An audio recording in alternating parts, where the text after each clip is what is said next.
მადლობისა. ბედნიერ დღეს გისურვებთ. სამსახურში მივდივარ. დღეს არის გამოცხადებული 25 გრადუსი. გუშინ წავიდა ჩემი ძმა. ვლოგი არ გადამიღია, იმიტომ რომ ცოტა ემოციური დღე იყო. ჩვენთვის გავაცილე. გოგოები წარამარა კითხულობენ, როდის მოვა ბესო, სად არის ბესო. და მოკლედ გავაცილეთ ეს ბესარიონი. კარგად კი გავატარეთ დრო ერთად, მაგრამ ზოგადად ეს დამშვიდობების მომენტები ცოტა რთულია, როგორც იცით. ძალიან რთული დაგვწყდა ყველას, მაგრამ წასასვლელი იყო, სხვა რა გზა იყო, არა უშავს. მე საქართველოს შევხვდებით ერთმანეთს.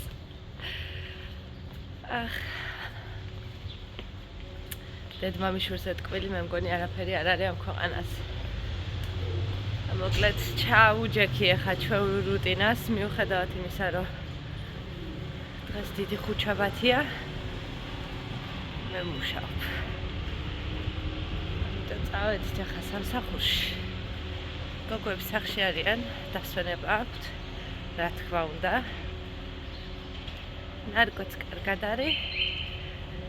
სურა გოგოებთან ერთად არის. მე დიდი ხანი არ გავჩერდები, ანუ ვეცდები მაქსიმალურად დროზე მოვილიო საქმეები და მალე დავბრუნდე სახლში. სახლში საქმეები მაქვს. ერთი პარტია პასკა გავაკეთე. ბესო ვიდრე წავიდო და მინდოდა რომ ჩემი გაკეთებული პასკა ეჭამა. ასევე გავუკეთე ტორტი და მაქსიმალურად ვცდილობდი რომ ჩემი გაკეთებული გემრიელობები ეჭამა და ეს სიამოვნა, იმიტომ რომ ჩვენ ასე ექსკურსიებზე და წინა უკან არ გვივლია. არ გქონდა მაგის ფუფუნება. ბევრი მიზეზების და გამო, ამიტომ მაქსიმალურად ვისიამოვნეთ. ერთად ყოფნით სახლში და აქ ახლო სადაც გავდიოდით ერთი სიტყვით. თავარია ერთად ვიყავით. სად მოდიხარ ბიჭო, მწვანეა. მწვანე რო გაქვს. ქვეიც. და მანქანა რო აგრძელებს სიარულს, მოძრაობას სიარულს. რაც ქვია მაგაზე ვგიჟდებ. ხო და წავედით ახლა სამსახურში. დილიდანვე ცხელა მინდა გითხრათ. სიგრილი არ არის. როგორც ავარ შეჩვეული ხოლმე, რომ დილით რო დგები და სიგრილია. უკვე დილიდან ცხელა. იმედია ისევ არ აირევა ამინდება. სამსახურში. ეს ყავის ყიდვა ვერ მოახერხე გარეთ, ამიტომ მოვიმზადე სამსახურში. და აქ საოცარი სურნელი და ეხლა მივერთმევ ყავას და მერე შევუდგები საქმეებს. სახლისაკენ ჰერი 12:30-ია. ეს არის უიშვიათესი შემთხვევა, როდესაც მაიკო მუშაობას ამთავრებს 12:30-ს, მაგრამ დღეს შედარებით ადრე მივდივარ, იმიტომ რომ წესით არ უნდა მემუშავა. ანუ როგორ რაღაცა იცით, როდესაც ადამიანი გეუბნება, რომ მე შენ შვებულებას გაძლევ, მაგრამ მაინც უნდა მოხვიდე. ცოტა ხნით, მაგრამ შვებულებაში ხარ. ცოტა ხნით მაინც უნდა მოხვიდე. სხვა გზა რო არ არის რა. ხო და ეხლა უნდა ვიყიდო რა ქვია მაგას, პასკის ფორმები. ხო და მერე წვალ სახსა შინა. და იმედია კარგი პასკები გამომივა. ვნახოთ. და რაღაც ვიდეო დავამონტაჟე. კადრები მქონდა პატარ-პატარა გოგოებთან ერთად როგორ დროს ატარებდნენ. როგორ დროს ატარებდა ჩემი ძმა ჩვენ, მოკლედ და გული ამიჩუყდა. ხა ბერძნები ემზადებიან ქალაქგარეთ წასასვლელად. ფაქტურად სულ ყველა ვისაც აქვს ქალაქგარეთ სახლები და საღდგომოდ ყველა ემზადება წასასვლელად და სახლებთან ხედავ რომ მანქანებში აწყობენ ჩემოდნებს, ჩანთებს და ემზადებიან. ჩვენსაც ავიდეთ. ჩვენ არსაც ჩვენත් ერთში ვიქნებით. მია და მზეზე როდესაც ხარ საკმაოდ ცხელი. წავედით მოკლედ ვიყიდოთ ფორმები. წინ დავჯექი მალე ჩავალ.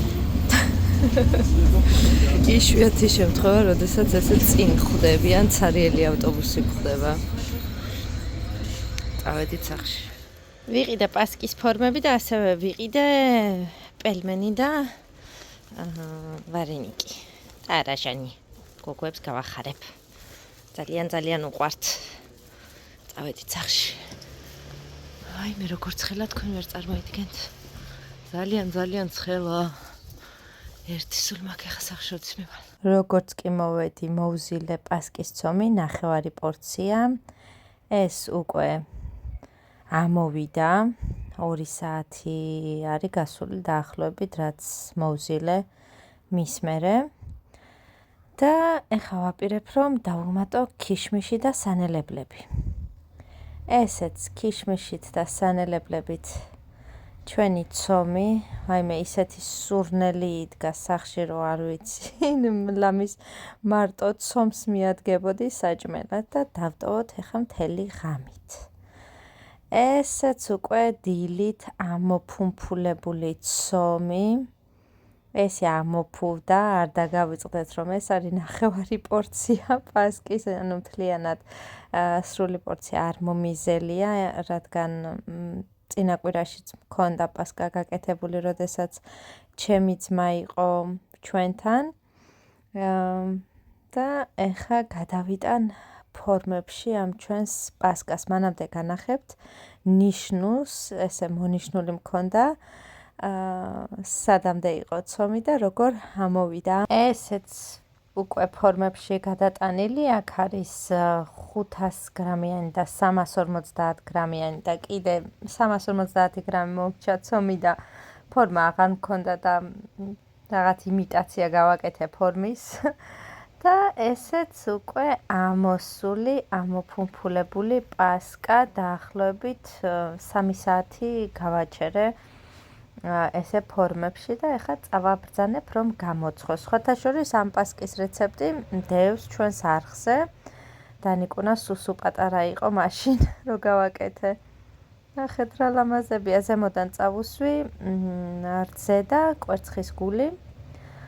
და ესეთი ამოფუმფულებულია. ესეც გამომცხვარი პასკა არის, მძიმე, ნოტიო. საოცარი სურნელი აქვს. წელს სხვათაშორის კონიაკში არ გამიჩერებია სანელებლები, პირდაპირ ისე ვუყავი. აქ კიდე დავიწყეთ კვერცხების შეღება და ეს საპასუხისმგებლო საქმე დაეკისრა, რა თქმა უნდა, დანიელას და ეველინას. მიუხედავად იმისა, რომ ეკეთათ ხელთათვანები, რა თქმა უნდა, ხელები მაინც დაესვარათ, მაგრამ ეგ არაფერი. 1-2 დღე იულიანს საღებავიანი ხელებით და მერე თანდათან მოსცილდებათ. სხვათაშორის არც იატაკს არ აკლდა დანიელა ისე ხელებით თამაშობდა და იქნევდა აქეთ-იქეთ ამ ხელებს. იატაკმაც კარგი ფერი მიიღო, მინდა გითხრათ. რომ უყურებ მეცინევა, როგორი სასაცილოები არიან. ჩემი გოგოები. შარშანდელ ვიდეოში სუსუ პაწაწუნა არის ჩვენი დანიკუნა. ეხა უკვე დიდი გოგოა.